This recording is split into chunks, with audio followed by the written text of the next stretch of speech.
Hello. So, good evening, everyone, and a very, very happy Republic Day to all of you. So, right now, I am live with all of you. Myself, Anu Beniwal. I got rank 638 in UPSC 2020, and fortunately enough, I have been allotted DANIPS as my cadre this time. And I have written my mains again. So let's see where my destiny takes me, and also my hard work. So let's start with this live session of today. Uh, we will start with some basics and then I can take you up your questions. So, my UPSC journey has been a long one because this was my fourth attempt when I got my rank. I would say that I wasted one of my attempts when I was young enough and did not have that much of guidance. And I just gave one prelims without any preparation, without knowing the syllabus, and I wasted one attempt over there. And I would recommend कि कोई भी ऐसा ना करे. UPSC attempts limited होते हैं और बहुत मुश्किल से हमें ये मिलते हैं. तो इस अपॉर्चुनिटी को मेरी तरह बेकार ना कीजिएगा, सोच समझ के ही अपना अटेम्प्ट दीजिएगा. उसके बाद my first serious attempt was my second attempt basically. तो I was not able to clear my prelims, perhaps by a margin of 1 or 2 marks. And after that, some depression took over. और उसके बाद मैंने फिर से attempt दिया था. तो मेरा तीसरा attempt and my second serious attempt was 2019 when I was able to clear my prelims. And 2019 का मेंस जो था वो मैं क्वालिफाई नहीं कर पाई थी. उसके बाद जर्नी आगे बढ़ी. 2020 दिया और विद बेटर प्रिपरेशन ऑब्वियसली, ज़्यादा हार्ड वर्क करते हुए. एंड थैंकफुली 2020 में I got this rank.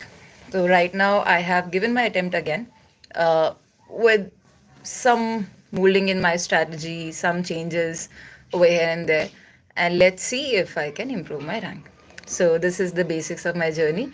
So 2018 pre-failed, 2019 mains failed, 2020 I got a rank, and this is 2021 going on, and hopefully I'll not be writing another attempt, but let's see. You never know UPSC. And चलो फिर धीरे धीरे शुरू करते हैं interaction. And आप मुझे बताते रहिएगा अगर आपको कुछ भी उसमें चेंजेस चाहिए, कुछ और पूछना चाहते हैं, कहीं और किसी चीज़ के बारे में जानकारी चाहेंगे तो.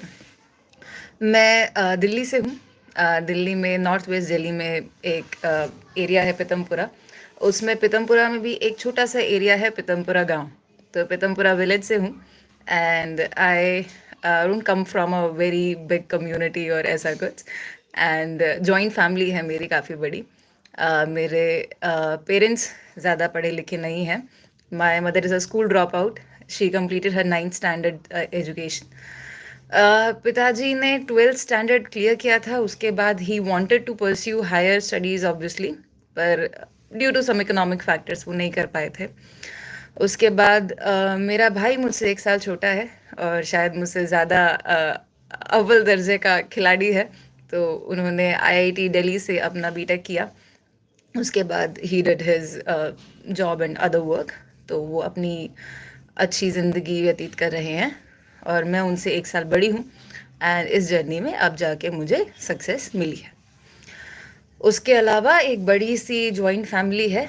तो गांव में रहते हैं और यहीं से अपनी मैंने जर्नी कंप्लीट नहीं, कुछ हद तक आगे बढ़ाई है. तो शुरुआत करते हैं धीरे धीरे. तो यूपीएससी क्यों सिलेक्ट किया? तो यूपीएससी इसलिए सिलेक्ट किया क्योंकि इसमें 2 बातें होती हैं. एक कि मैं अपनी पर्सनल कैपेबिलिटी से क्या कर सकता हूँ या क्या कर सकती हूँ. पहली चीज़ ये जो आपको अपना फ्यूचर डिसाइड करने में मदद करता है. दूसरी चीज़, हम इससे समाज में, देश में क्या कंट्रीब्यूट कर सकते हैं, ये दूसरी चीज़. जब आप इन 2 चीज़ों को परफेक्ट तरीके से अपना जवाब दे पाएँ तो वही आपका करियर होता है. दूसरा एक अच्छी स्ट्रैटेजी मैं आपको बता सकती हूँ जो कि मुझे किसी ने बोला था 5 साल पहले. तो 5 साल पहले एक काफ़ी बढ़िया किस्म के इंसान ने हमें ये गाइडेंस दी थी, तो वही स्ट्रैटेजी मैं आपके साथ शेयर करती हूँ। तो उसमें क्या था कि उन्होंने मुझे ये बोला था, जब मैं कन्फ्यूज़न था मेरे को कि मैं अपना पढ़ाई कंटिन्यू करूँ एकेडमिक्स या फिर इस लाइन में जाऊँ। तो उन्होंने मुझे समझाया था कि आप आँखें बंद करके 5 मिनट ये सोचिए कि आप आने वाले 5 साल बाद अपने आप को कहाँ देखते हैं। जैसे ही आपको इसकी क्लैरिटी होगी, तो आपको अपने करियर की भी क्लैरिटी हो जाएगी। तो आप अपने आप को सोचिएगा कि आप आपको किस कुर्सी पे देखते हैं, किस अटायर में देखते हैं, किस कपड़ों में देखते हैं, कहाँ काम करते हुए देखना पसंद करेंगे, किस जॉब में आपको इतनी सेटिस्फैक्शन मिलेगी कि आप रात को अच्छे से सो पाए। जब आपको इस चीज़ की क्लैरिटी आएगी, तो आप अपना करियर भी ढंग से चुन पाएंगे। तो यूपीएससी मैंने इसीलिए चुना था, तो मैंने उसी में ही शिद्दत से मेहनत करी। उसके अलावा एकेडमिक्स में मैं आपको बता सकती हूँ कि मैंने अपनी स्कूलिंग अपने घर के पास के एक स्कूल से करी थी। उसके बाद अपनी बीएससी फिज़िक्स ऑनर्स मैंने किया है हिंदू कॉलेज दिल्ली यूनिवर्सिटी से। उसके बाद में एमएससी भी कंप्लीट करी है फिज़िक्स में ही, department of physics and astrophysics from Delhi university itself. And उसके बाद मैंने कुछ साल अपने रिसर्च में भी व्यतीत किए हैं, इसीलिए आपको मेरे नाम के कुछ रिसर्च पेपर्स भी मिल जाएंगे।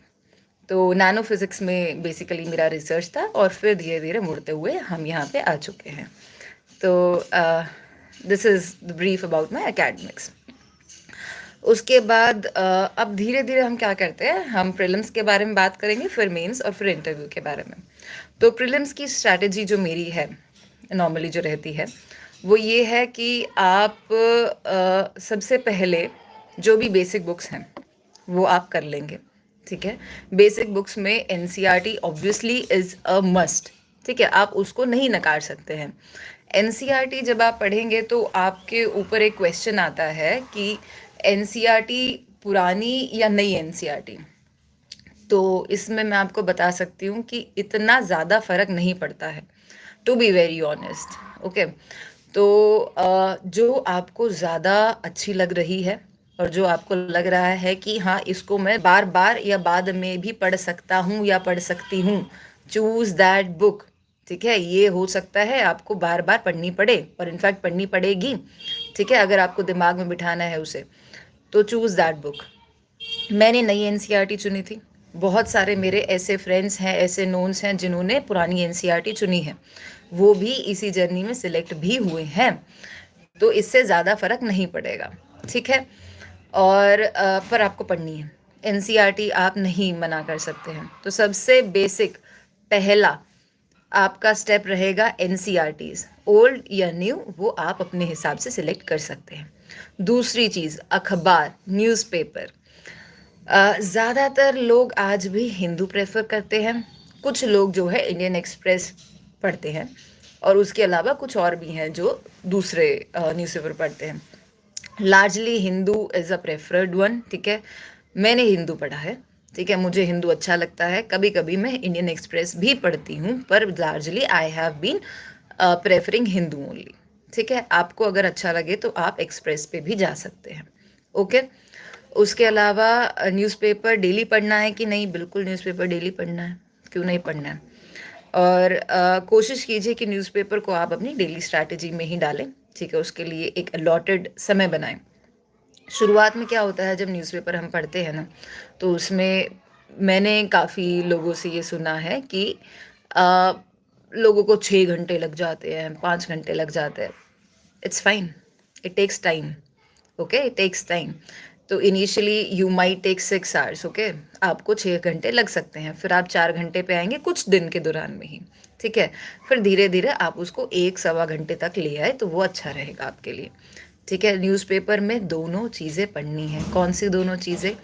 एडिटोरियल्स। ठीक है, संपादकीय, वो आपको पढ़ना है। उसके अलावा जो न्यूज़ हैं वो भी पढ़नी है। ठीक है, और उसके अलावा क्या न्यूज़पेपर के नोट्स बनाने होते हैं? तो न्यूज़पेपर के नोट्स इट डिपेंड्स। बहुत लोग बनाते हैं, बहुत लोग नहीं बनाते। ठीक है, आई वुड से कि अगर आप बना रहे हैं ना, उसको इतना कंसाइज बनाएं, इतना अच्छा बनाएं कि आप उसको दोबारा पढ़ पाएँ। अगर आप 1 साल की जर्नी में या before your prelims if you are making these thick registers, आप 4 रजिस्टर ऐसे मोटे बना रहे हैं इतने न्यूज़पेपर के, तो वो आपको मुश्किल पड़ेगी रिवाइज करने में, ठीक है? तो आई वुड सजेस्ट 1 रजिस्टर जिसके आप 25-25% भाग में 25-25-25% में अगर आप उसको डिवाइड कर दें, जिसमें आप GS1, GS2, GS3, GS4 ऐसे आप उस रजिस्टर को भाग कर दीजिए। उसमें आप अपने हिसाब से, अगर आपको लग रहा है, देखिए आप अखबार पढ़ रहे हैं, ठीक है, आपको पता लग रहा है कि ये इकोनॉमिक्स की न्यूज़ है, तो कहाँ जाएगी? GS3 में जाएगी।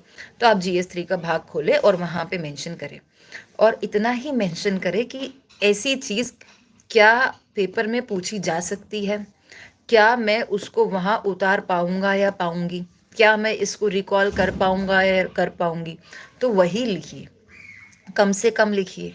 क्वालिटी ज़्यादा मैटर करेगी न्यूज़पेपर में रादर देन क्वांटिटी, ठीक है? तो इस तरीके से आप बना सकते हैं। कुछ लोग बोलते हैं GS4 का तो इतना मटेरियल ही नहीं होता है न्यूज़पेपर का कि हम वहाँ लिख पाएँ, पर फिर भी मैं बोलूँगी अखबार में इतने सुंदर एग्जाम्पल्स आते हैं आपके GS4 के, अगर आप वहाँ से उठा रहे हैं तो it would definitely matter in the main examination. तो कोशिश कीजिए, ये जो स्ट्रैटेजी है न्यूज़पेपर की, इसको प्रोसेस करने में, डालने में टाइम लगेगा, तो हार नहीं माननी है, सैचुरेशन नहीं आना चाहिए। हो सकता है 1 हफ्ता लगे, हो सकता है 2 हफ्ते लगे, पर तीसरे हफ्ते आपके न्यूज़पेपर की स्ट्रैटेजी आपके काम आएगी। और ये वाली जो स्ट्रैटेजी है ना, ये आपके प्रीलिम्स में भी, मेंस में भी और इंटरव्यू में भी, ये सब में साथ देगी। और तो न्यूज़पेपर की बात इतनी काफ़ी है। उसके बाद हम बात कर लेते हैं करंट अफेयर्स की। आई वुड लाइक टू से करंट अफेयर्स जो है लार्जली न्यूज़पेपर वो टेक केयर, अगर आप रेगुलर कर रहे हैं, ठीक है? दूसरी बात, करंट अफेयर्स जो है मैगजीन्स आती हैं मार्केट में, ऑनलाइन कहीं भी आप जाके परचेज कर सकते हैं। बहुत अच्छी अच्छी मैगजीन्स हैं आपके पास, विजन है, फोरम IAS है, इनसाइट्स है, और भी होंगी बाकी, पर मेरे को ज़्यादातर जो है विजन पसंद आती है, ठीक है? In fact I would say forum की भी कई चीज़ें जो है बहुत बढ़िया आती हैं, पर लार्जली स्टिक टू विजन। अगर आप चाहें तो बाकी मैगजीन भी आप पढ़ सकते हैं। आजकल काफ़ी बच्चे जो है ओनली IAS की मैगजीन भी प्रेफर कर रहे हैं। तो एक आप कुछ दिन दे के देख सकते हैं कि भाई ये मैगजीन मुझे पढ़ने में या याद करने में ज़्यादा आसानी हो रही है, तो आप वो प्रेफर कर लें, ठीक है? और एक से ज़्यादा मंथली मैगज़ीन ना पढ़ें, उसमें आपका समय जाएगा और बहुत परेशानी हो जाएगी। आपको लगेगा कि विज़न ये कवर कर रहा है, इनसाइट्स जो है इसके अलावा कवर कर रहा है, ये कवर कर रहा है, पर होता क्या है इन दी एंड ना, ये लोग सारे ही कवर कर देते हैं। हो सकता है विज़न 1 महीने जो कवर ना करे और इनसाइट्स वो कर रहा है, अगले महीने विजन वो कवर कर लेगा। तो थोड़ा-सा आपको वो धैर्य बना के चलना पड़ेगा।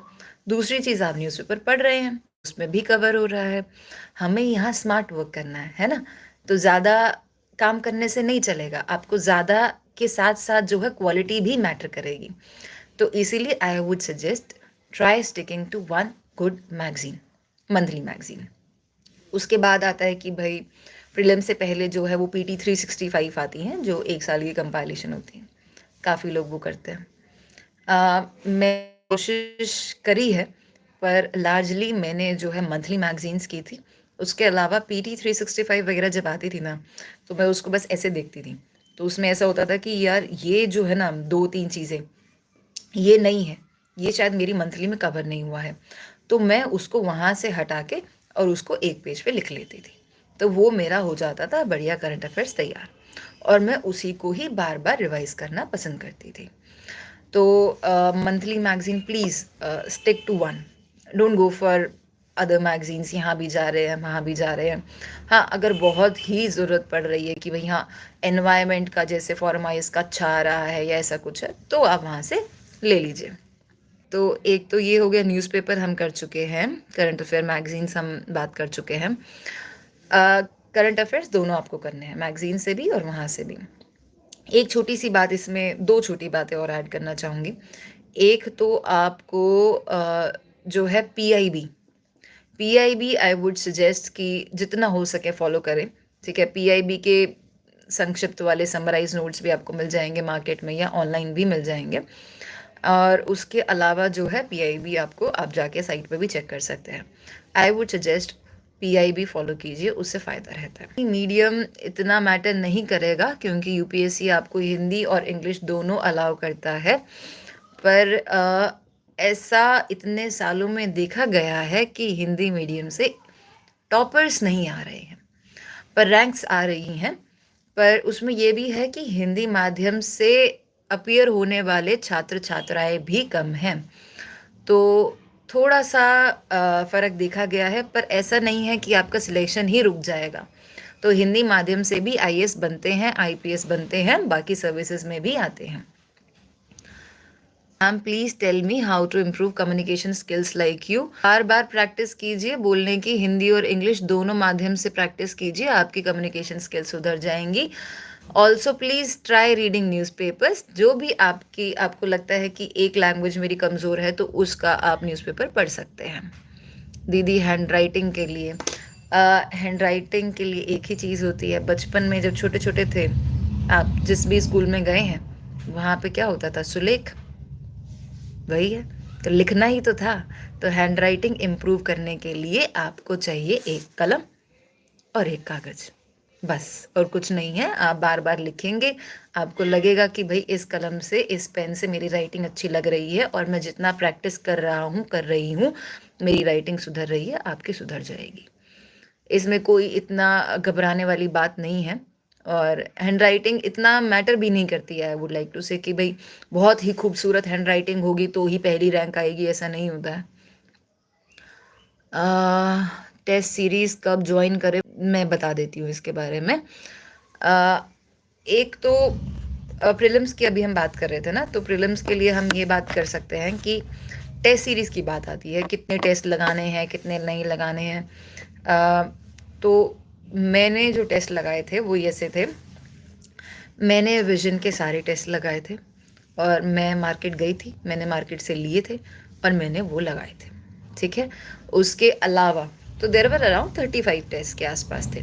तो 35 टेस्ट ऑफ विजन प्लस मैंने कुछ जो है फुल लेंथ उठाए थे इनसाइट्स के, कुछ वाजीराम के, कुछ फॉरम के सिमुलेटर टेस्ट उठाए थे और बाकी मेरे UPSC के प्रीवियस पेपर्स।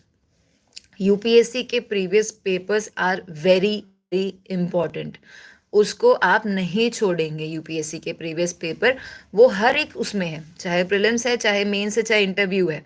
इंटरव्यू में प्रीवियस के जो भी आपके आंसर के स्क्रिप्ट्स, इंटरव्यू ट्रांसक्रिप्ट्स आती हैं वो, पर प्रीवियस क्वेश्चंस आर इम्पॉर्टेंट और प्री में आपको वो करने ही करने हैं, बाकी में भी करने ही करने हैं, ठीक है।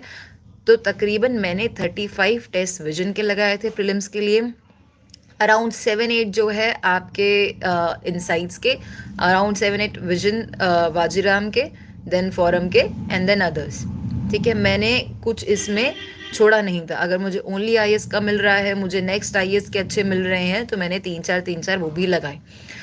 टेस्ट लगाने में कंजूसी नहीं करनी है, वो बहुत इंपॉर्टेंट रहेगा आपके कॉन्फिडेंस को बिल्ड करने में और टेम्परामेंट को बिल्ड करने में, क्योंकि जिस दिन आप प्रीलिम्स देंगे वहाँ पे, उस दिन मैटर करेगा आपका टेम्परामेंट। मैं जब प्रीलिम्स दे रही थी, जब से मेरा प्रीलिम्स क्वालिफाई होना शुरू हुआ है, तो जब मैं प्रीलिम्स देती थी तो मुझे ऐसा लगता था कि शायद मैं अपना 91 या 92 टेस्ट प्रैक्टिस कर रही हूँ। तो वो जो टेम्परामेंट था ना, जो कूल डाउन हो जाता था, वो बहुत इंपॉर्टेंट है। तो आप जितना हो सके आप प्रैक्टिस करें, ठीक है, टेस्ट का। तो शायद मैंने 80-90 और आई डोंट नो शायद 100 टेस्ट भी लगा दिए थे प्रीलिम्स का, जब पहली बार मेरा नहीं हुआ था उसके बाद।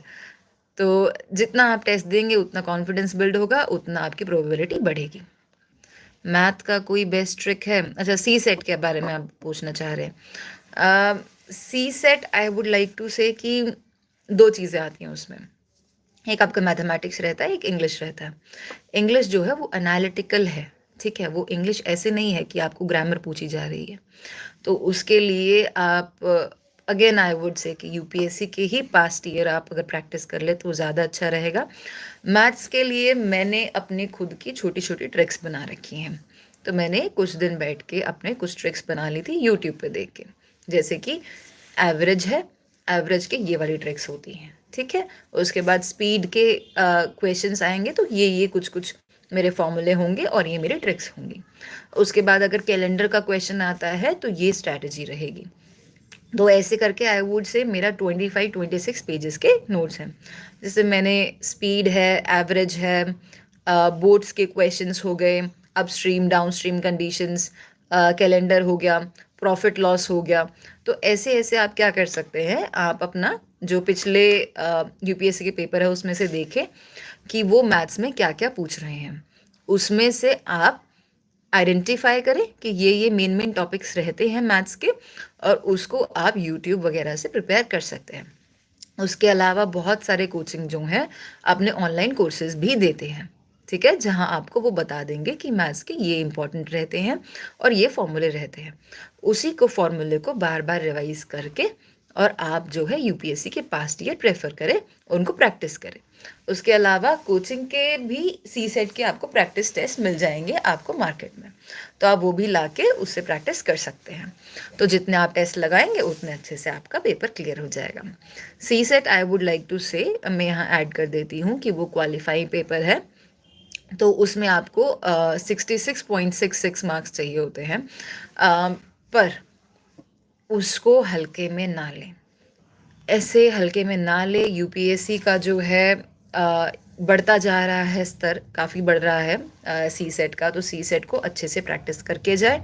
चाहे आप इंजीनियरिंग के बैकग्राउंड से हैं, आप फिज़िक्स ऑप्शनल से हैं, आपने बीटेक किया है, आपने बीई किया है, आपने जो भी किया है, चाहे आप आईआईटी से हैं, मतलब I have full respect for the people who are into IITs and have done their BTechs, MTechs from IITs, but still I would like to suggest you कि आप सी सेट को हल्के में ना लें। तो न्यूज़पेपर और मैगजीन्स की हम बात कर चुके हैं, बुक लिस्ट के बारे में बात कर लेते हैं थोड़ा थोड़ा ऊपर ऊपर से। तो बुक लिस्ट के बारे में आप ध्यान से सुन लीजिएगा, ठीक है। तो हम स्टार्ट करते हैं हिस्ट्री से। तो हिस्ट्री की अगर बात करें तो हिस्ट्री में आपका रहेगा एंशंट, मेडिवल, जो तकरीबन हम एक ही टॉपिक मानते हैं। उसके अलावा there is culture and there is modern history. तो एंशंट मेडिवल की मैंने तमिलनाडु की हिस्ट्री की किताब पढ़ी थी, ठीक है, वो आपको मार्केट में या ऑनलाइन ईजिली मिल जाएगी। उसके अलावा मैंने न्यू एनसीईआरटीज़ भी पढ़ी थी, और जो जो तमिलनाडु की हिस्ट्री में नहीं था और नई एनसीईआरटी में था वो मैंने अपने कागज़ पे लिख के उसके साथ अटैच कर रखा है, ताकि मेरे को जब चाहे मैं उसको रिवाइज कर सकूं, ठीक है। उस तरीके से वो काफ़ी कॉम्प्रिहेंसिवली कवर हो गया है, और इन जनरल मेरे एंशिएंट मेडिवल के क्वेश्चंस निकल जाते हैं। उसके अलावा हम दूसरे कल्चर पे भाग, मतलब हिस्ट्री के ही दूसरे भाग पे आते हैं, जिसको हम जनरली बोलते हैं कल्चर। तो एंशिएंट मेडिवल का हमने बताया है। कल्चर की एक किताब आती है नितिन सिंघानिया, मैंने वो पढ़ी थी, ठीक है। उसको आपको अगर पढ़ना है तो आप बहुत ध्यान से पढ़िए, क्योंकि किताब काफ़ी मोटी है और शायद इतने सवाल उसमें से ना आए, तो आपका टाइम बहुत खा सकती है। पर किताब बेहद इंटरेस्टिंग है, बहुत अच्छे फैक्ट्स है, अच्छे पिक्चर्स है, तो मन लगेगा उसमें।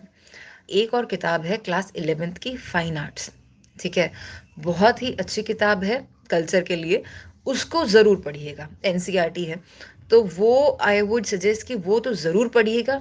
उसके अलावा अगर आपको लग रहा है तो आप नितिन सिंघानिया पढ़ सकते हैं। उसमें भी अगर आप पढ़ रहे हैं ना, तो जो पहले 2 चैप्टर हैं वो सबसे ज़्यादा इम्पॉर्टेंट है, फिर धीरे धीरे उनकी वेटेज जो है मुझे कम लगती है, पर आप अपनी समझ अनुसार, अपने विवेक अनुसार उसको देख सकते हैं, पढ़ सकते हैं। And I would also like to add here कि मैंने कल्चर के पिछले साल कुछ नोट्स भी तैयार कर लिए थे, क्योंकि इतनी मोटी किताब पढ़ने में, रिवाइज करने में मुझे समय लगता था, तो मैंने उसके अपने चित्र सहित छोटे छोटे जो है पिक्टोरियल रिप्रेजेंटेशन एंड उसके साथ उसके कुछ कुछ फैक्ट्स या जो मुझे याद करने हैं या जो मैं दोबारा मेंस के पेपर में उतार सकती हूँ, तो वो मैंने तैयार कर रखा है। तो ऐसे आप कल्चर को पढ़ सकते हैं। फिर उसके बाद आती है मॉडर्न हिस्ट्री। तो मॉडर्न हिस्ट्री के लिए काफ़ी फेमस किताब है, जनरली लोग वही पढ़ते हैं, वो है स्पेक्ट्रम। मैंने भी वही पढ़ी है। उसके अलावा एक बिपिन चंद्रा की भी हिस्ट्री की बुक आती है, कुछ लोग उसको पढ़ना भी पसंद करते हैं, तो मैंने दोनों पढ़ी हैं। लार्जली आई फॉलो स्पेक्ट्रम, और जो जो स्पेक्ट्रम में नहीं था और मुझे बिपिन चंद्रा में लगा कि ये इसमें है, जैसे कि कुछ इश्यूज हैं उसमें, आई वुड से कि प्रिंसली स्टेट्स है या फॉरेन अफेयर्स का कैसे इंडिया के साथ, जो इंडिपेंडेंस के साथ जो भी रिश्ता रहा था, बढ़ा था, घटा था, वो उसमें काफ़ी अच्छे से दे रखा है। तो वो मैंने उसमें से वहाँ से अपने खुद के कुछ नोट्स प्रिपेयर किए हैं। ज़्यादा बड़े नहीं हैं, अराउंड 10-15 पेजेस में वो काम बन गया था मेरा। तो वो प्लस स्पेक्ट्रम, वो मेरा रहता है मॉडर्न हिस्ट्री के लिए, मैं उसी को रिवाइज करती हूँ। कुछ लोग मॉडर्न हिस्ट्री के भी नोट्स बनाते हैं, मैंने नहीं बनाए हैं। अगर आपको याद करने में प्रॉब्लम हो रही है और आपके पास समय है तो आप बना लीजिएगा, ठीक है। उसके बाद हम आगे बढ़ते हैं, हिस्ट्री हमारा इसमें पूरा हो जाएगा, ठीक है। उसके बाद हम बात करते हैं ज्योग्राफी की। तो ज्योग्राफी बेझिझक NCERTs, without any doubt NCERTs are the best source for geography, ठीक है। आपको पढ़नी ही है, और कहाँ से कहाँ तक पढ़नी है, स्टार्टिंग फ्रॉम 6th क्लास, ठीक है। 6th क्लास की पुरानी NCERTs हैं, वर्ल्ड ज्योग्राफी वाली, मैप सहित बहुत अच्छे से समझा रखा है। तो आई वुड सजेस्ट कि आप ज्योग्राफी के लिए NCERTs पे जाएं, ठीक है। और जो आपकी 11th-12th की जो NCERTs रहेंगी वो आप बार बार रिवाइज करेंगे, और जो पहले की NCERTs रहेंगी वो आपको बाद में शायद रिवाइज करने ना पड़ेंगी, पर आपको पढ़नी एक बार 6th क्लास से है, ठीक है। तो geography is clear with you. उसके बाद हम आगे आते हैं, हाँ जी, ज्योग्राफी की एक और किताब है, GC लियोंग, बहुत फेमस, बहुत अच्छी किताब है, वो आप पढ़ेंगे। और उसके जो लास्ट के जो आई वुड से 10 और 11 चैप्टर्स हैं, जो कि आपके वर्ल्ड के क्लाइमेट, वेजिटेशन वगैरह को बताते हैं, तो वो आप ज़रूर पढ़ेंगे, अच्छे से पढ़ेंगे, वो आपकी प्रायोरिटी रहेंगे प्रीलिम्स के लिए, ठीक है। बाकी आई वुड से कि पूरी किताब ही आप उसको पढ़ लीजिएगा, ठीक है। पर लास्ट के जो 10-11 चैप्टर्स हैं, जो भी आपके बायोजोग्राफी से रिलेट करते हैं, उसको ज़रूर रिवाइज कीजिएगा, बार बार कीजिएगा। इस साल भी 2021 की अटेम्प्ट में वहाँ से कुछ क्वेश्चंस प्रीलिम्स में आए थे, तो इसीलिए मैं इस पे इम्पोर्टेंस दे रही हूँ। उसके अलावा हम हिस्ट्री कर चुके हैं, ज्योग्राफी हमने कर लिया है, इकोनॉमिक्स की बात कर लेते हैं। इकोनॉमिक्स के लिए बहुत मुश्किल होती है बुक लिस्ट या कोई एक सोर्स फॉलो करने के लिए। तो इकोनॉमिक्स के लिए आई वुड से कि किताबें हैं कुछ, मिस्टर रमेश सिंह की किताब है, बाकी भी हैं कुछ किताबें जो लोग पढ़ते हैं। मैंने इकोनॉमिक्स के लिए वो किताबें नहीं पढ़ी हैं, मैंने 11th और 12th की NCERT पढ़ी थी, ठीक है। उसके अलावा इकोनॉमिक्स जो है आप मैंने मृणाल की वीडियोस देखी थी, ठीक है। मृणाल सर की वीडियोस इकोनॉमिक्स के लिए काफ़ी फेमस है, उसके साथ उनका मटेरियल भी आता है, ठीक है। जो PDF रहती हैं वो भी आती हैं, पर मैंने मृणाल सर की वीडियोस देख के जो वो पढ़ा रहे थे वहीं से ही अपने नोट्स बना रखे हैं, और वो काफ़ी संक्षिप्त और छोटे हैं, ठीक है। अगर आप चाहे तो आप उनका PDF भी लेके उसमें से आप मार्क करके पढ़ सकते हैं कि ये मुझे याद करना है, ये इम्पॉर्टेंट है। बड़े ही सरल भाषा में अच्छे से मृणाल सर इकोनॉमिक्स को पढ़ाते हैं। उसके अलावा अगर आप वीडियोस प्रेफर नहीं करते हैं तो आप किताब से भी पढ़ सकते हैं, ठीक है। उसके लिए रमेश सिंह की किताब काफ़ी फेमस है। उसके अलावा काफ़ी बच्चे इसके लिए श्री राम IAS के नोट्स प्रेफर करते हैं। इकोनॉमिक्स के श्री राम IAS के नोट्स काफ़ी लोग ना बाइबल की तरह ट्रीट करते हैं। तो अगर आपको मृणाल सर का समझ में नहीं आ रहा है या आपको वो अच्छा नहीं लग रहा है, तो आप श्री राम IAS के नोट्स कर लीजिए, वो भी काफ़ी आपके लिए अच्छा रहेगा, ठीक है। तो आप इनमें से एक प्रेफर कर सकते हैं, अगर नहीं करना है तो तीसरा आपके पास किताब है, पर 11th-12th की NCERT इज़ अ मस्ट, ठीक है। उसके बाद में हम आगे बढ़ते हैं, इकोनॉमिक्स हो गया है, अब बात करेंगे पॉलिटी की, ठीक है। Polity is a subject which carries a lot of weightage, it takes a lot of time, और आपको ये पढ़ना पड़ेगा, ठीक है। तो पॉलिटी जो है हम लोगों की बाइबल होती है लक्ष्मीकांत, तो वो आपको पढ़नी ही पढ़नी है। कितने चैप्टर पढ़ने हैं, क्या छोड़ना है, आई वुड सजेस्ट पूरी पढ़ लीजिए, पहले पन्ने से लेके आखिरी पन्ने तक पढ़ लीजिए। बहुत अच्छी किताब है, काफ़ी इम्पॉर्टेंट है, बार बार पढ़नी पड़ेगी। जो आपको इम्पॉर्टेंट लगे हाईलाइट कीजिए, लाइन डालिए, पर उस किताब को पढ़िए, अच्छे से पढ़िए, और आपको बार बार रिवाइज भी करनी पड़ेगी। तो पॉलिटी के लिए आपकी लक्ष्मीकांत आपके लिए अच्छी रहेगी। उसके अलावा पॉलिटी की एनसीईआरटीज, जी हाँ, बिल्कुल पढ़नी है, और बार बार शायद ना पढ़नी पड़े, पर I would say at least 2 times, ठीक है, ज़रूर पढ़िएगा, क्योंकि उसमें से अब डायरेक्ट क्वेश्चंस आने लगे हैं प्रीलिम्स में, ठीक है। स्टेट की डेफिनेशन क्या है, ठीक है, ये 2021 में क्वेश्चन था, और ये आपको वहाँ मिल जाएगा एनसीईआरटी में। तो इसीलिए आई वुड से कि पॉलिटी के लिए भी आपको एनसीईआरटीज पहले पढ़नी है, ठीक है। 2 बार 3 बार उसको पढ़ लीजिएगा, जो आपको इम्पोर्टेंट कीजिएगा उसको बाद में रिवाइज कीजिएगा। एंड बाद में आप मेंस वगैरह के लिए लक्ष्मीकांत तो आपको पढ़नी ही पढ़नी है, ठीक है, ये काफ़ी रहेगा। उसके अलावा भी लोग प्रेफर करते हैं, मेरे लिए पॉलिटी में ये काफ़ी रहा था, ठीक है। उसके बाद हम आगे बढ़ते हैं एनवायरनमेंट। तो एनवायरनमेंट के लिए एक काफ़ी सारे अलग अलग सोर्सेज है। वैसे तो एनवायरनमेंट ज़्यादा जो है आपका वो करंट ओरिएंटेड आता है, ठीक है, पर मैंने जो है शंकर आईएएस की किताब पढ़ी थी, इजीली आपको मार्केट में मिल जाएगी, आप ले सकते हैं। बेसिक से शुरू करते हैं और धीरे धीरे आपको वो पूरा पढ़ा देंगे। थोड़ी सी थिक लगेगी, आपको लगेगा नहीं इसमें काफ़ी सारे पेजेस हैं, पर it doesn't take a lot of time, ज़्यादा समय उसमें नहीं लगता है। इंटरेस्टिंग किताब है, अच्छी किताब है, पढ़ लीजिएगा, ठीक है। तो Shankar IAS is a good book. उसके अलावा वीडियो लेक्चर्स हैं और सारे सोर्सेज हैं, तो बहुत कुछ है, वो आप अपने हिसाब से देख सकते हैं। मेरे लिए शंकर आईएएस की किताब और साथ में उसके करंट अफेयर्स, ठीक है, ये मेरे लिए काफ़ी रहा था एनवायरनमेंट के लिए। तो हमारा एनवायरनमेंट भी इसमें हो गया है। उसके अलावा हम हिस्ट्री कर चुके हैं, इकोनॉमिक्स, पॉलिटी, एनवायरनमेंट। आप किसी और सब्जेक्ट की बुक लिस्ट पूछना चाहेंगे प्रीलिम्स के लिए या सोर्सेस? नहीं तो फिर हम आगे मेंस की स्ट्रैटेजी की तरफ चलेंगे। देखो, प्रीलिम्स में तो मैंने कोई टेस्ट सीरीज़ ऐसे ज्वाइन नहीं करी है, और मैं खुद से ही टेस्ट लगाती हूँ, और अगर आप चाहें तो आप लोग अपनी अपनी टेस्ट सीरीज़ लगा सकते हैं, ठीक है।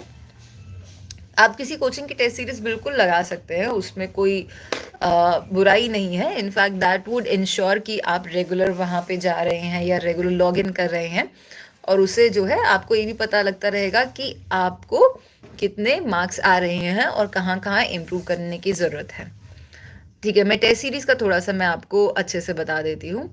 मैंने जो टेस्ट लगाए थे वो मैं आपको बता चुकी हूँ, Vision, Insights, Forum, Next IAS, Only IAS, इनके हल्के हल्के लगाए थे, और विजन के मैंने पूरे लगाए थे। और उसके अलावा मैं, हाँ जी, मैं टेस्ट लगा के एनालाइज करती थी, ठीक है। ये बहुत इम्पॉर्टेंट है कि मेरे कितने नंबर बन रहे हैं।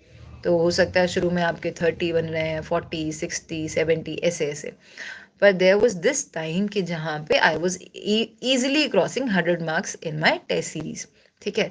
तो जहाँ पे आप 100 या 120, 110 जब क्रॉस करने लगते हैं, तो एक कंफर्टेबल पॉइंट आ जाता है कि हाँ, अब मैं कर सकता हूँ या कर सकती हूँ, यूपीएससी प्रीलिम्स हमारा हो सकता है, ठीक है। तो आप प्लीज़ अपने आप को मार्क करें, जो भी आपके पास आंसर की अवेलेबल होगी, आप टेस्ट सीरीज़ को लगा के आप अपने आप को मार्क्स देंगे कि मेरा इतना हो रहा है, और अगले टेस्ट में कितना इम्प्रूवमेंट है, 10 टेस्ट के बाद कितना इम्प्रूवमेंट है, वो आप एनालाइज कीजिएगा। और अगर आपको लग रहा है कि इम्प्रूवमेंट नहीं हो रही है, तो क्यों नहीं हो रही है, ये भी आप चेक करेंगे, तो उसी से आपको आगे जाने का फ़ायदा होगा, ठीक है। अच्छा, घंटे बार बार मेरे से पूछे जा रहे हैं कितने घंटे पढ़ाई करनी होती है। देखिए, सबका अपना अपना होता है। मेरे लिए अगेन क्वालिटी एंड क्वांटिटी दोनों मैटर करती है। दूसरी चीज़, हर दिन आपका एक जैसा नहीं होगा। देयर विल बी डेज जहाँ शायद आप 1 घंटा भी नहीं दे पाएंगे, क्योंकि कोई और आपकी ज़रूरत होगी या कोई इशू होगा, तो ये भी दिन आपके आएंगे। एंड टाइम्स जब आप 3 घंटे दे पा रहे हैं या 5 घंटे दे पा रहे हैं, ऐसे भी दिन आएंगे, तो उनसे मायूस नहीं होना है। लार्जली आपके 12 घंटे आई वुड सजेस्ट कि इफेक्टिवली 12 घंटे होने चाहिए। 17-18 घंटे वाले भी लोग होते हैं, पर आप मेजर करें कितना इफेक्टिवली आपने पढ़ा है, ना कि कितना क्वांटिटिवली आपने पढ़ा है। तो 17, 18, 15, 16 घंटे जो हैं, उसमें से आप वो आपके सिटिंग आवर्स हो सकते हैं, पर सिटिंग आवर्स में आपके स्टडी आवर्स कितने हैं वो अलग होते हैं। अगर मैं 16 घंटे अपनी टेबल पे बैठ रही हूँ, तो क्या 16 घंटे मैंने इफेक्टिवली पढ़ाई करी है? वो नहीं होती है, ठीक है? तो ट्राई कि 10-12 घंटे आप इफेक्टिवली पढ़ाई कर रहे हैं, ठीक है? सिटिंग आवर्स इससे ज़्यादा हो सकते हैं, बिल्कुल हो सकते हैं, और लार्जली ये आपको जो है कंटिन्यू रखने ही हैं। कुछ कुछ दिन बीच में आएंगे जब आप नहीं कर पाएंगे, पर लार्जली आपको ये पूरा करना है और पूरी जर्नी में ही करना है। ठीक है मैम, आपने कोचिंग ज्वाइन की थी? मैंने कोचिंग ज्वाइन करी थी, मैं उसमें कुछ दिन गई थी, मुझे अच्छा नहीं लगा था, तो उसके बाद से मैंने खुद से ही पढ़ाई करी है ज़्यादातर। और जिस भी कोचिंग का मुझे मटेरियल चाहिए होता है जनरली मुझे मार्केट में मिल जाता है, तो इसीलिए मैं खुद ही पढ़ाई करती हूँ। टेस्ट सीरीज मैंने प्रीलिम्स की खुद से लगाई है, जिससे मेरा हुआ है, और मेंस की हाँ जी मैंने टेस्ट सीरीज लगाई है, वो मैं आपको बता दूंगी। छोटे शहर से ज़्यादा फर्क नहीं पड़ता है, छोटे शहर से बहुत अच्छी अच्छी रैंक्स हमारे पास आ रही हैं। कोचिंग नहीं है तो भी इतनी कोई डरने वाली बात नहीं है, ऑनलाइन सारे सोर्सेस आपके अवेलेबल। मैं ये भी बता दूं कि ज़्यादातर कोचिंग अब ऑनलाइन कोर्सेज दे ही रहे हैं, तो अगर आप छोटे शहर से हैं, कहीं गांव से हैं, तो आप बिल्कुल ऑनलाइन कोचिंग भी ले सकते हैं इफ़ यू वांट। अदरवाइज बिना कोचिंग के भी ये एग्ज़ाम बिल्कुल क्लियर किया जा सकता है, कोई प्रॉब्लम नहीं है। तो आगे बढ़ते हैं अभी, ठीक है? कितने घंटे पढ़ाई करनी है हमारा हो चुका है, बुक लिस्ट लार्जली हो चुकी है, ठीक है? अब मेंस का थोड़ा सा बात कर लेते हैं। तो मेंस में आपके यहाँ जो है 9 पेपर्स होते हैं। तो स्टार्टिंग विद ऐसे, तो ऐसे का जो पेपर रहेगा वो कैसे प्रैक्टिस करें, ठीक है? तो ऐसे के लिए मैंने इन जनरल क्या किया था कि जो जो मुझे लगते हैं कि ये इम्पॉर्टेंट टॉपिक्स हैं, उसके ऊपर मैंने कुछ कुछ कोड्स प्रिपेयर कर लिए थे। कैसे प्रिपेयर किए थे? गूगल से, ठीक है? जैसे विमेन इश्यूज मैंने टॉपिक डाला, उसके ऊपर मैंने कोड्स ढूंढ लिए।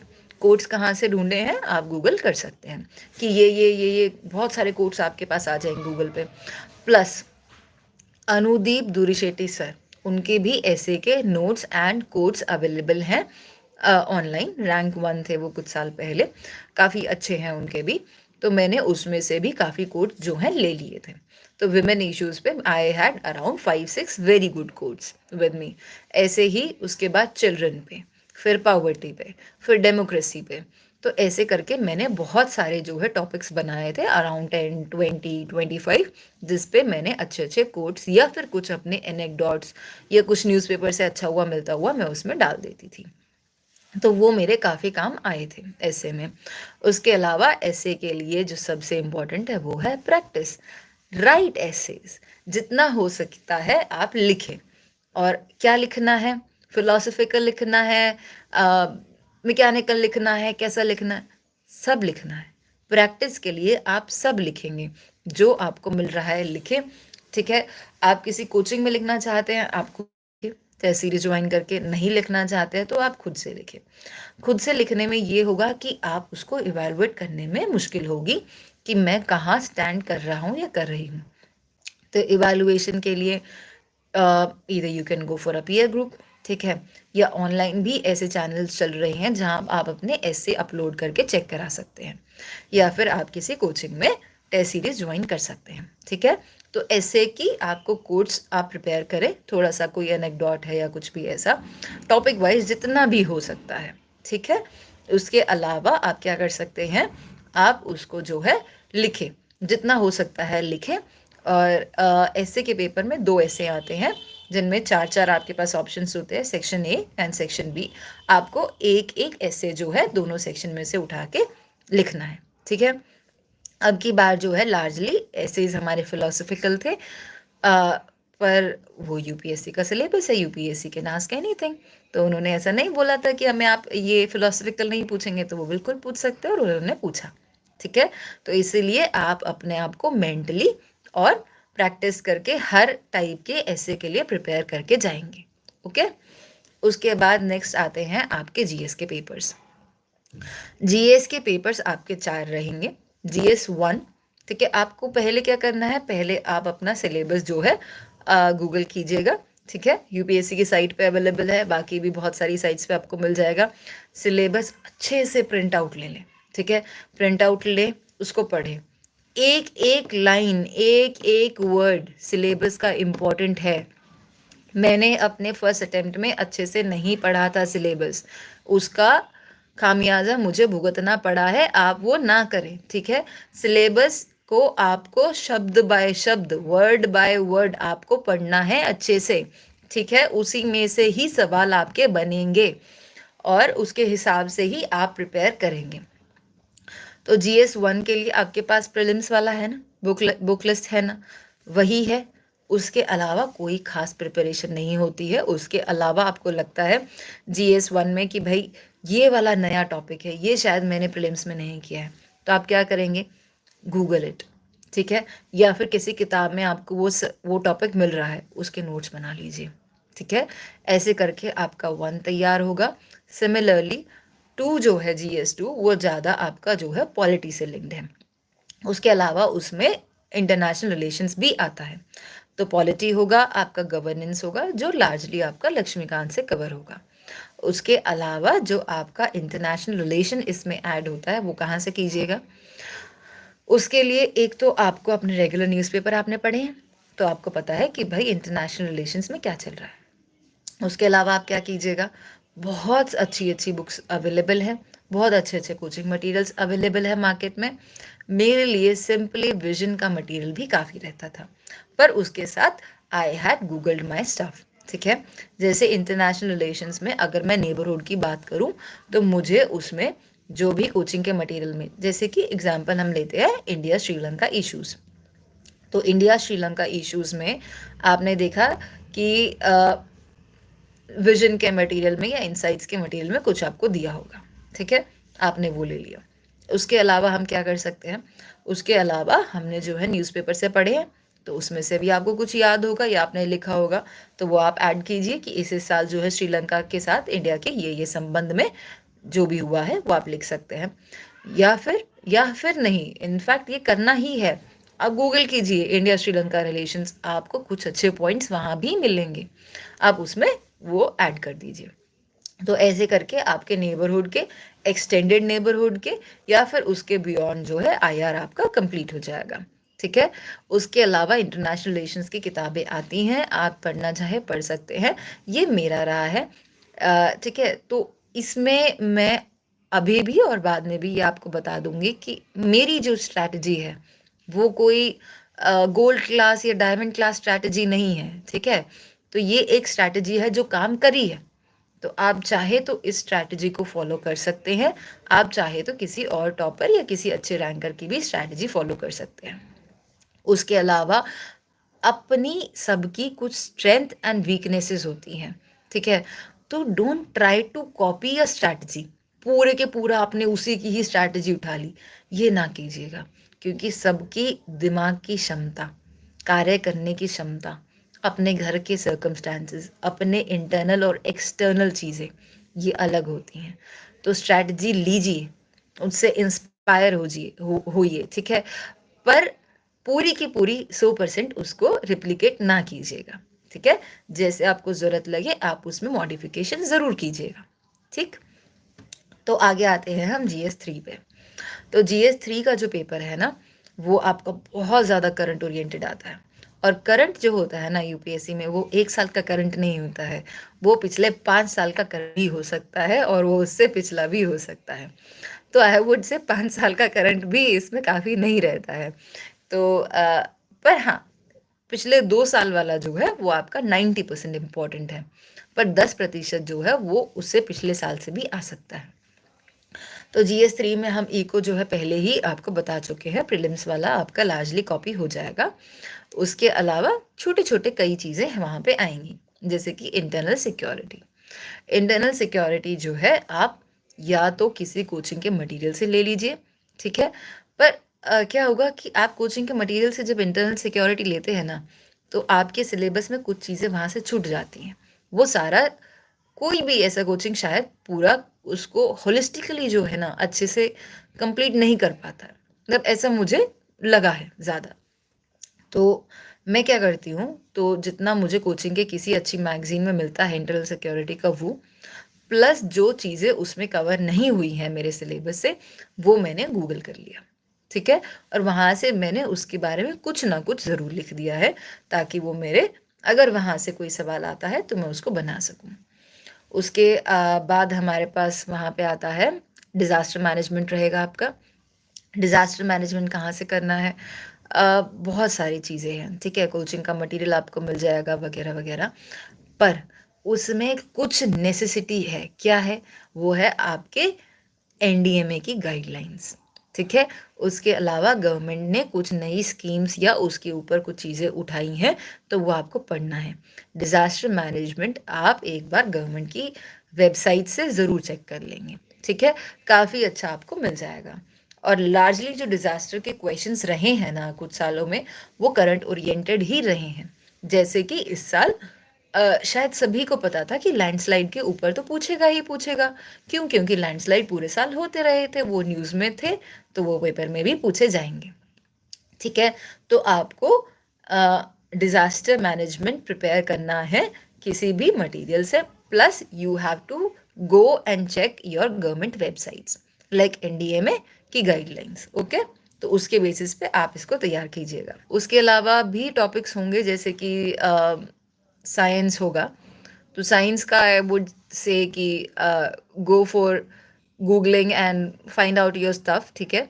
बाकी साइंस के लिए है ना, काफ़ी लोग NCERTs भी पढ़ते हैं, पर मेरे लिए थोड़ा कम बेनिफिशियल रहा है, क्योंकि मैं साइंस बैकग्राउंड से हूँ।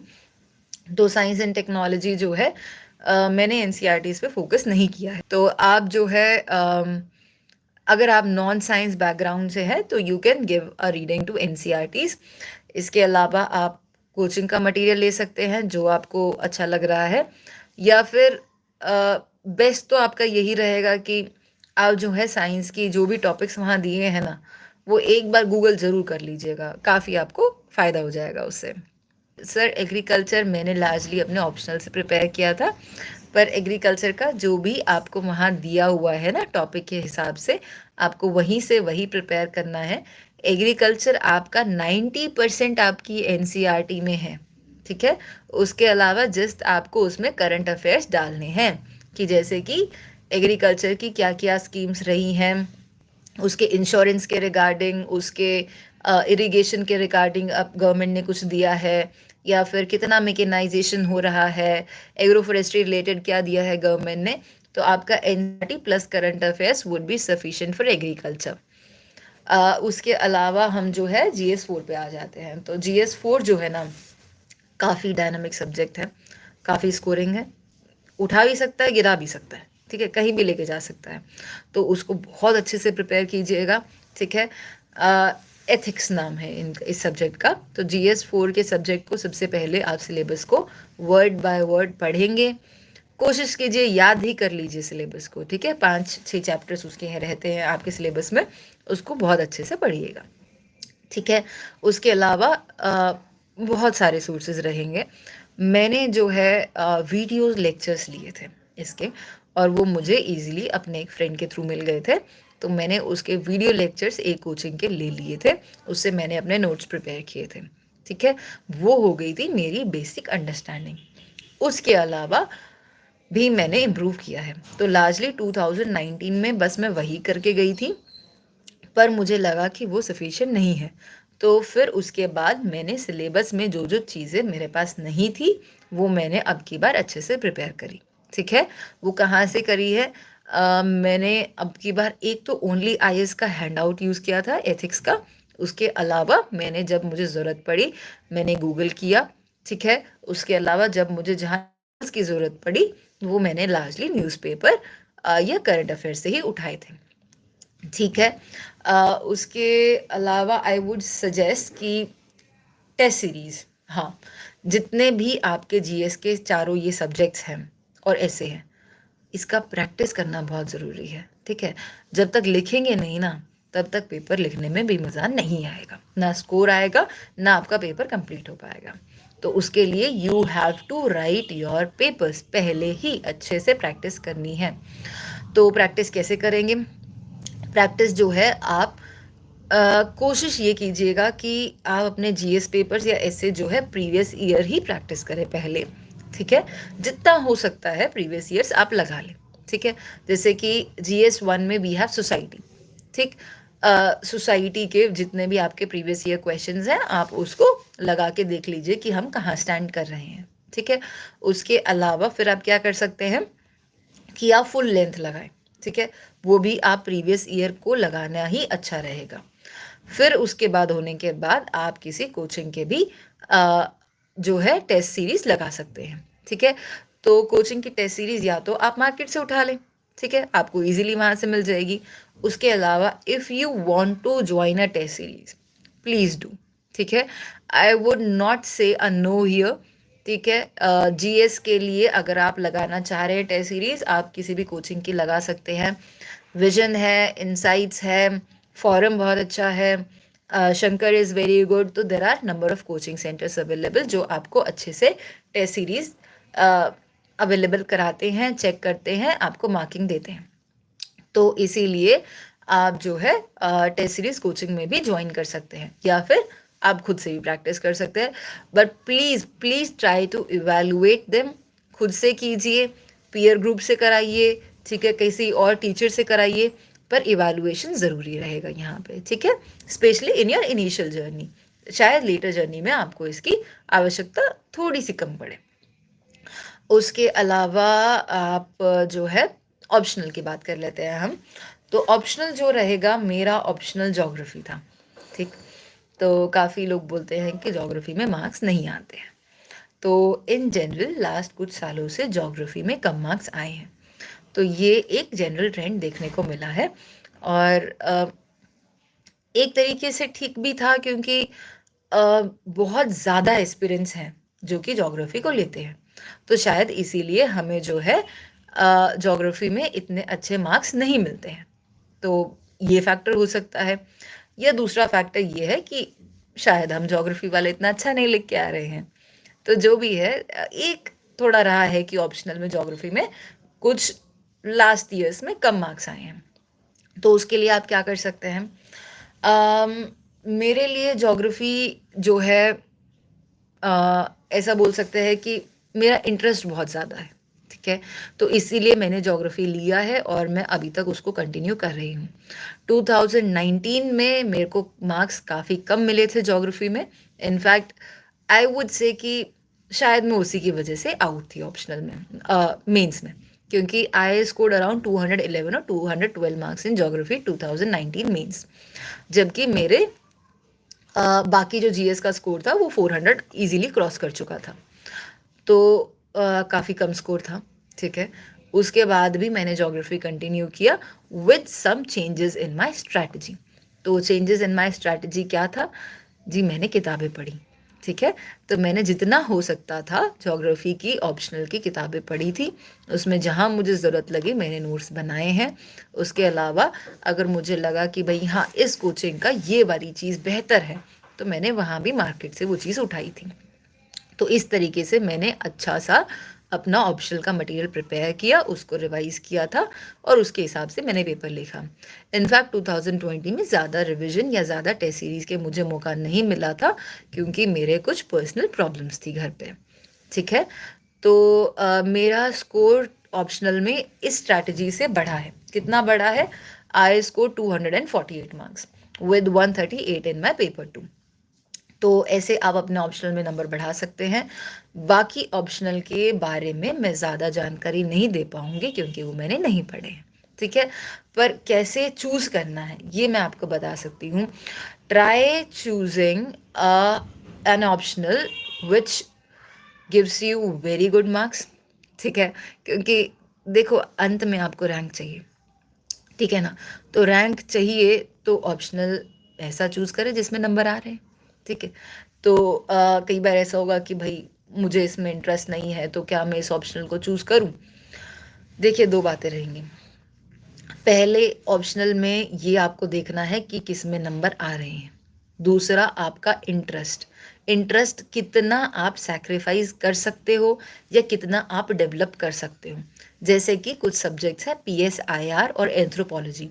इन जनरल आजकल ज़्यादातर ट्रेंड है कि बच्चे ये ऑप्ट कर रहे हैं और इसमें स्कोर भी अच्छा आ रहा है, ठीक है? तो क्या आपको ये ऑप्ट करने चाहिए? सिर्फ मार्क्स को देखते हुए? यस, ठीक। इंटरेस्ट को देखते हुए अगर आपको ये लग रहा है कि भाई मेरा तो इसमें इंटरेस्ट ही नहीं है, मैं इसमें कैसे करूँगा, कैसे करूँगी, कर लीजिए, ठीक है, क्योंकि नंबर आ रहे हैं। दूसरी चीज़, कई बार क्या होता है कि आप धीरे-धीरे जब पढ़ते हैं ना एक चीज़ को, तो इंटरेस्ट अपने आप डेवलप हो जाता है। तो कोशिश कीजिए आपका डेवलप हो जाए। अगर आपको ये लग रहा है कि भई मैंने 15 दिन, 20 दिन इस ऑप्शनल में पढ़ाई कर ली है और अभी भी बिल्कुल ही मेरा इंटरेस्ट नहीं आ रहा है, ये तो हो ही नहीं सकता है और ये शायद मैं 2 साल या 3 साल नहीं खींच पाऊँगा या पाऊँगी, तो मुश्किल हो जाएगी। उस केस में मैं ये बोल सकती हूँ कि आप अपना ऑप्शनल बदल लीजिए। पर अगर आप में ये हिम्मत है कि आप 2 साल, 3 साल या उससे ज़्यादा साल एक सब्जेक्ट को चला सकते हैं, प्लस उसमें अच्छे मार्क्स भी आ रहे हैं, go with that optional. Otherwise अगर आप में ऐसा है कि भई हाँ जी, ज्योग्राफ़ी बहुत ही इंटरेस्टिंग लग रहा है, पबमेड बहुत ही इंटरेस्टिंग लग रहा है और मैं इसमें अच्छा स्कोर कर सकता हूँ, कर सकती हूँ, अच्छी मेहनत कर सकते हैं, तो yes, you can take your own risk, ठीक है? रिस्क के लिए बिल्कुल खुली है मार्केट। यूपीएससी में बहुत सारे ऑप्शनल हैं, आप जी भर के चूज़ कर सकते हैं। पर मेरा यही रहेगा, choose wisely, go with the subject which is giving you marks. ऐसा सब्जेक्ट जो आपको मार्क्स दे रहा है, ठीक? दूसरी चीज़, आप में इतनी हिम्मत है कि आप उसको कुछ साल कैरी कर पाएँगे, गो विद दैट ऑप्शनल, ठीक है?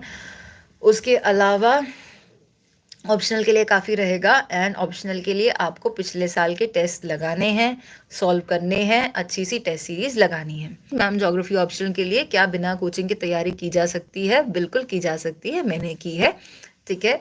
मैंने कोचिंग ज्वाइन किया था, मुझे ज़्यादा मज़ा नहीं आया था, तो मैंने हट के अपने आप से ही पढ़ाई करी है ज्योग्राफी की। But yes, I did join a test series, okay, ठीक है। मैंने टेस्ट सीरीज़ ज्वाइन करी थी और उसमें मैंने धीरे धीरे इम्प्रूव भी किया था। अगर आप मेरी टेस्ट सीरीज़ वगैरह के बारे में जानना चाहते हैं या फिर डिटेल्ड स्ट्रैटेजी ऑफ ऑप्शनल, तो I would prepare another video for you, ठीक है। ज्योग्राफी ऑप्शनल के लिए हम अलग से एक वीडियो बना लेंगे क्योंकि उसकी स्ट्रैटेजी हम डिटेल में ही बात कर सकते हैं, ठीक है। तो अब थोड़ा सा मैं आपको इंटरव्यू के बारे में बता देते हैं और उसके बाद हम आपके बाकी क्वेश्चंस भी ले लेंगे। ओके, तो हम बात कर लेते हैं इंटरव्यू की। इंटरव्यू का क्या करना है? इंटरव्यू के लिए आपको बहुत सारी प्रैक्टिस करनी है। कैसे करनी है? इंटरव्यू के लिए आपको जो है एक डैफ भर के देना होता है वहाँ पे, ठीक है। तो डैफ में आप क्या करते हैं कि आपको वहाँ पे मेंशन करना होता है अपनी सारी चीज़ें, जैसे कि आपका नाम, आपके पिताजी, आपके माताजी का नाम हो गया, आपका एड्रेस हो गया, फिर उसके बाद में आपकी बाकी सारी जर्नी, जैसे आपने स्कूल में क्या पढ़ाई करी है, कॉलेज में क्या पढ़ाई करी है। उसके बाद आपका पेज आता है जो आपका पूरा चित्र उनको दिखा देगा, जिसमें आपकी हॉबीज़ होंगी, आपकी कोई आपने एक्स्ट्रा करिकुलर एक्टिविटीज़ करी है, कोई प्राइज़ है, कोई मेडल है, आपने जो भी जीता है, जो भी किया है, वो आपको उसमें भर के देना होता है। तो take it as your CV और योर रेज्यूमे, ओके। तो वो वहाँ पे इंटरव्यू पैनल के पास होता है। लार्जली आपके सवाल जो है उनके उसी के इर्द गिर्द होते हैं, पर उसके अलावा जो है आपके करंट अफेयर संबंधित भी बहुत सारे सवाल आ सकते हैं। तो आपका जो है इंटरव्यू इसके इर्द गिर्द रहेगा। तो योर डैफ, ठीक है, आपने आज तक क्या क्या किया है, आपकी हॉबीज़ वगैरह। दूसरी चीज़ आपके करंट अफेयर्स, उसके अलावा आपका जो भी आपका ऑप्शनल या फिर जो आपने पढ़ाई करी है उसमें से भी सवाल पूछे जा सकते हैं, ठीक है। आपकी इंटरव्यू की प्रिपरेशन जो है वो लार्जली प्रैक्टिस संबंधित रहेगी। तो आपको क्या करना है, आप छोटे छोटे क्रिस्प नोट्स बना सकते हैं रिगार्डिंग करंट अफेयर्स या फिर regarding your academics. For example मेरा जो है ग्रेजुएशन एंड पोस्ट ग्रेजुएशन वो फिज़िक्स में रही है, पर मेरा ऑप्शनल जो है वो ज्योग्राफी रहा है. तो मैंने लास्ट ईयर क्या किया था, मैंने फिज़िक्स की 11th-12th की एनसीईआरटीज़ दोबारा पढ़ी थी, और पढ़ के जो मुझे लगा कि भाई ये चीज़ें जो है पूछी जा सकती हैं वहाँ पे, उसके लिए मैंने उसमें जो है नोट्स तैयार कर लिए थे और वही मैंने बार बार रिवाइज किए थे. तो लार्जली मेरे फिजिक्स के सवाल भी वहीं से ही आए थे. ठीक है, तो आप ये कर लीजिएगा प्लीज़. एंड प्रैक्टिस करनी होती है. तो इंटरव्यू में मेरे पास एक बहुत अच्छा सा पीयर ग्रुप था. ठीक है, मेरा अच्छा सा मैंने एक फ्रेंड सर्कल बना लिया था, जो बच्चे स्टूडेंट्स जो है इंटरव्यू दे रहे थे. तो उन्होंने मेरी काफ़ी मदद करी, जितना हो सकता था मैंने भी उनकी करी. ठीक है, तो वो हम जो है प्रैक्टिस सेशंस ले लेते थे एक दूसरे से. उन्होंने मुझसे कुछ सवाल पूछे, मैंने उनसे कुछ सवाल पूछे. उन्होंने मेरे ड्राफ्ट पे डिस्कस करके बताया कि भाई इतना इतना ये सवाल पूछा जा सकता है. तो उस तरीके से I had a very good question bank with me, जिसके मैंने आंसर्स प्रिपेयर किए थे, रिवाइज किए थे. बाकी जो है इंटरव्यू कहीं से भी आ सकता है, and you need to be very very presentable and confident. Okay, उसके अलावा जो है इंटरव्यू के लिए आप मॉक इंटरव्यूज़ भी दे सकते हैं. मैंने 3 मॉक इंटरव्यूज़ दिए थे. ठीक है, आप इससे ज़्यादा भी दे सकते हैं. People can go for an number of interviews. ठीक है, मॉक इंटरव्यूज़ में 10-20 कैसे भी. पर इन जनरल जो है I would say 5 to 6 is the average score, जितना आप लोग इंटरव्यू मॉक इंटरव्यूज़ देते हैं. ठीक है, तो वो आप दे सकते हैं. मेरा लार्जली जो है मैं स्ट्रैटेजी बता चुकी हूँ. और अगर इसके आपको किसी भी सब्जेक्ट का ना, इसमें जैसे जीएस का है या किसी पर्टिकुलर जीएस या ऑप्शनल के लिए आपको डिटेल्ड स्ट्रैटेजी चाहिए ना, तो वो हम आपको बाद में बता सकते हैं. ठीक है, तो अभी आप प्लीज़ अपने क्वेश्चंस मेरे को भेजते रहे. दीदी डाइट मैटर करता है क्या स्टूडेंट लाइफ में? बिल्कुल, डाइट बहुत मैटर करता है. आप जितना अच्छा खाएंगे उतना अच्छा आपका दिमाग दौड़ेगा. ठीक है, वो बोलते हैं ना कि अगर आप फैट्स खा रहे हैं तो आपका दिमाग स्लो हो जाएगा. स्लो हो जाएगा तो it would reflect in your studies, right? और तो आप अच्छा खाएं, जितना अच्छा खा सकते हैं, जितना सात्विक, थोड़ा सा राजसिक भोजन आप खाएं, और जितना कम तामसिक खाएं उतना आपके लिए अच्छा रहेगा. कोई प्रॉब्लम नहीं है. सिंपल बैकग्राउंड से, आप किसी भी बैकग्राउंड से आके जो है यूपीएससी के लिए प्रिपेयर कर सकते हैं और बहुत अच्छी रैंक ला सकते हैं. आपको मिनिमम एज चाहिए 21 and a graduation degree, that's it. Feeling nervous during exam preparation, अगर नर्वस फील नहीं कर रहे हैं तो वो प्रॉब्लम रहेगी. इज योग कैन बी अ हॉबी? बिल्कुल बिल्कुल, योगा जो है, योग आई वुड से योग काफ़ी बच्चों की हॉबी होती है, काफ़ी स्टूडेंट्स की. एंड इनफैक्ट मेरे भी कुछ फ्रेंड सर्कल में थी, and they have got very good ranks. Mock interview क्या होता है प्लीज़? सर, मॉक इंटरव्यू जो है, आप इंटरव्यू की प्रिपरेशन के दौरान जो है मतलब एक प्रैक्टिस इंटरव्यू दे सकते हैं, जो कि आपको दृष्टि IAS, Rao IAS, vision IAS, जितने भी ये कोचिंग इंस्टीट्यूट्स हैं, ये प्रोवाइड करा देते हैं मॉक इंटरव्यू, जहाँ पे आप जाके अपने इंटरव्यू की प्रैक्टिस कर सकते हैं. कोचिंग लेना ज़रूरी है? कोचिंग लेना बिल्कुल ज़रूरी नहीं है, बिल्कुल भी नहीं. ठीक है, बहुत सारे ऐसे बच्चे हैं जो बिल्कुल बिना कोचिंग के इसमें पास किए हैं और बहुत अच्छी रैंक लाए हैं. आप ये देखिए कि आपको कोचिंग किस चीज़ के लिए ज़रूरत है. एक पूरे कोचिंग पे रिलाय नहीं कीजिएगा. ठीक है, कि मैंने एक कोचिंग पकड़ लिया है, अब मैं ऑप्शनल वगैरह जो है हर चीज़ का यहीं से करूँगा या करूँगी, नहीं, बिल्कुल नहीं. आप देखिए कि इस सब्जेक्ट में मेरी पकड़ ठीक है, यहाँ मुझे कोचिंग की ज़रूरत नहीं है. इसमें मुझे ज़रूरत पड़ेगी तो कहाँ से ज़रूरत पड़ेगी? क्या मुझे मार्केट का या ऑनलाइन मटेरियल सफिशिएंट है? नहीं है, तो क्या मुझे किस कोचिंग पे जाना चाहिए? इस हिसाब से आप करेंगे. ऑप्शनल जो है, काफ़ी बच्चे कोचिंग लगाते हैं, ठीक है, बाकी सब्जेक्ट में फिर भी अवॉइड करते हैं, पर वो भी बिना कोचिंग के प्रिपेयर किया जा सकता है. How to build own opinion in newspaper? आप जैसे जैसे न्यूज़पेपर पढ़ेंगे ना, आपको पता लग जाएगा कि आपका जो है एडवाइस या ओपिनियन जो है कैसा होना चाहिए. आपका ओपिनियन किस पे बेस्ड हो. आपका जो संविधान है ना, कॉन्स्टिट्यूशन, वो सुप्रीम है. जब आपके ओपिनियंस, आपके एडवाइसेस या आपके व्यूज़ कॉन्स्टिट्यूशन से मेल खाते हैं तो आपके ओपिनियंस ठीक है। उसके अलावा भी कुछ चीज़ें होती हैं जो इम्पोर्टेंट होती हैं, तो वो आप धीरे धीरे अपने ओपिनियंस न्यूज़पेपर के दौरान पढ़ते पढ़ते बना सकते हैं। मैम मिनिमम कितना टाइम प्रिपेयर करना चाहिए? आप सिटिंग आवर्स जो है 15 से 16 घंटे भी लगा सकते हैं। Effective study I would say 10 to 12 hours. और कितने साल लगते हैं? साल बहुत लग सकते हैं। तो साल का ऐसा रहता है कि मिनिमम जो है ना, अच्छे से पढ़ाई करने वाले 2 साल, और हो सकता है आपको इससे ज़्यादा भी लग जाए। ठीक है? तो सब्र बनाए रखिएगा, अपनी प्रैक्टिस, अपनी शिद्दत पढ़ाई में बनाए रखिएगा, धीरे-धीरे आपका जो है जर्नी आगे बढ़ेगी। हाँ, ये भी होता है कि जो है बहुत सारे आपको मिलेंगे कि भई मैंने पहले अटेम्प्ट में क्लियर कर लिया। तो बिल्कुल पहले अटेम्प्ट में भी क्लियर होता है, पर उसकी जर्नी या उसकी प्रिपरेशन कितनी रही है वो आपको नहीं पता होता है। तो there are people who clear the exam in the first go, but they also prepare for some years. ठीक है?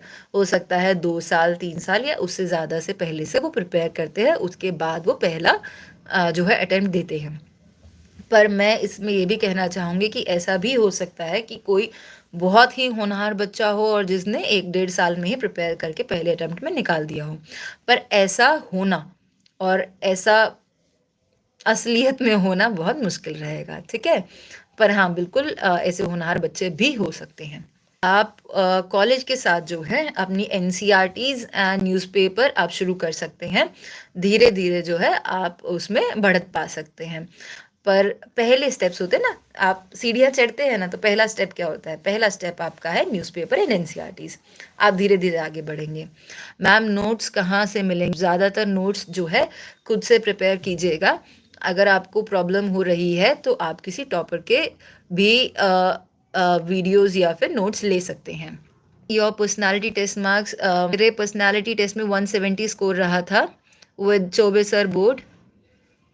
अभी ऐसा है कि आपके जो है बहुत सारे सवालों का मैंने जवाब दे दिया है बहुत अच्छे से, और आप अगर मेरे से ज़्यादा सवाल या कुछ और या कोई भी डिटेल अगर आप मेरे से पूछना चाहते हैं तो I am available on Instagram with my ID beniwal.anu।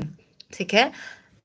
ENIWAL.ANU। I will repeat it now. Beniwal.anu, BENIWAL.ANU। वहाँ आपसे आप लोग जो है मुझसे जुड़ सकते हैं और आपके जो भी सवाल हैं आप उसमें मुझे DM कर सकते हैं रिगार्डिंग योर स्टडीज़। ठीक है? तो मैं जितना भी हो सकता है, जितना जल्दी हो पाएगा, मैं आपकी पढ़ाई रिगार्डिंग जो भी क्वेरीज़ होंगी, मैं उनको एड्रेस करने की पूरी कोशिश करूँगी, ठीक है? I am not available on Facebook और ट्विटर और एनीवेयर एल्स राइट नाउ। अगर फ्यूचर में मैं अगर कहीं पे आऊँगी तो आई लेट यू नो। फ़िलहाल के लिए मैं सिर्फ सोशल मीडिया पे, इंस्टाग्राम पे ही अवेलेबल हूँ। स्ट्रैटेजी कैसे बनाएँ? स्ट्रैटेजी बहुत अच्छे से बनवा दी है मैंने आपकी, और अगर डिटेल स्ट्रैटेजी चाहिए तो हम आपको फिर से जो है वीडियो बना लेंगे।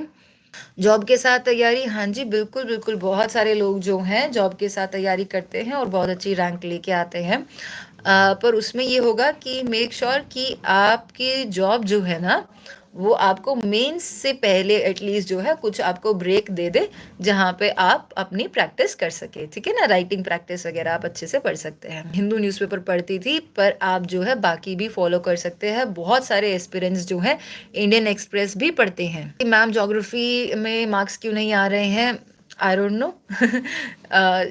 हमने इसके बारे में थोड़ा डिस्कस किया है और आते हैं, ऐसा नहीं है कि ज्योग्राफी ऑप्शन में नंबर नहीं आते हैं। पिछले साल 285 290 I have heard very good marks have been allotted, have been given in geography optional.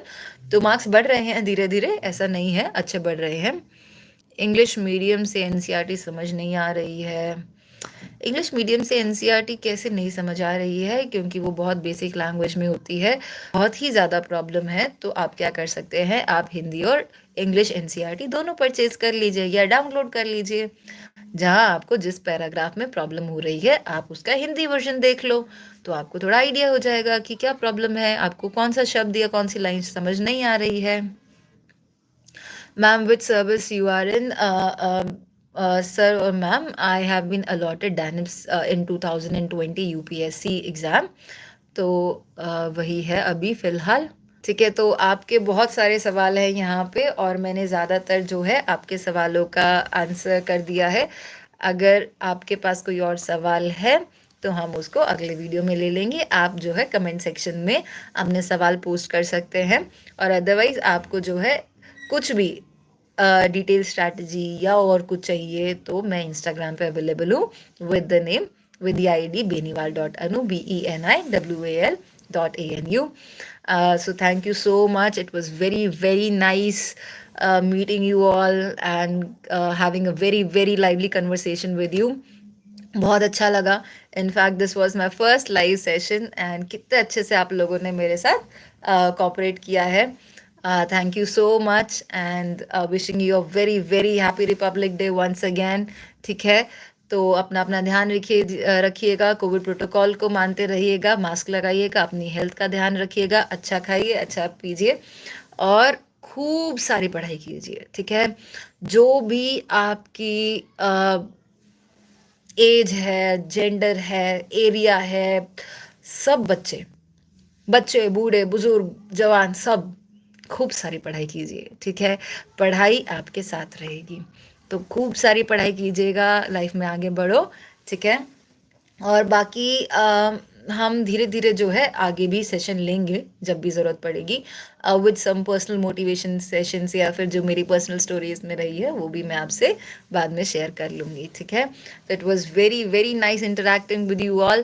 Thank you so much, it was nice meeting you. Okay, तो I think I would take a break and go on my usual routine. ठीक है, काफ़ी सारे मेरे काम हैं, तो thank you.